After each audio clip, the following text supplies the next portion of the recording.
All right, so I have the Chef IQ smart thermometer. Gonna unbox it now. It just came, so we're super excited.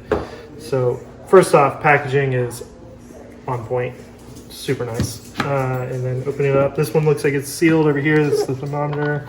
And then looks like that's the charging cable. Got some packaging and some books here, safety guide and experience book. And then here is the case for the thermometer. Looks really nice, really high quality material here. Charging port. So this is, wow, this is so nice. This is the port. Turn it on by holding it till it turns green, and then you connect with Bluetooth by double tapping that button there, and then go through the app over here. You'll go, and this is what it looks like. And so you'll go through and connect it to the application once you sign in. It's pretty straightforward, really great UI on how to do that. And so once you have this all connected, to be able to start a quick cook. Now we're already making pork over here in our slow cooker. And so what we're gonna do is we're just gonna go to quick controls, and then we're gonna go connect it to the probe 1. Ours says 1 there.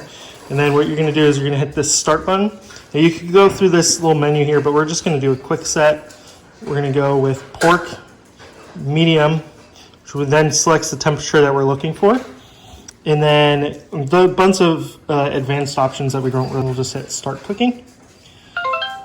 And it does a little jingle, and then we stick it in at an angle per instructions. And as you can see, it's kind of going up. And what I've done is just making sure that it's in properly to hit that right temperature. Now ours is already cooked. So yeah, as it goes, it's just gonna keep going, and it'll eventually hit that temperature as it's cooking. Now you wanna do this when you put this in before you actually cook. And so, yep, and that's how you have the smart thermometer.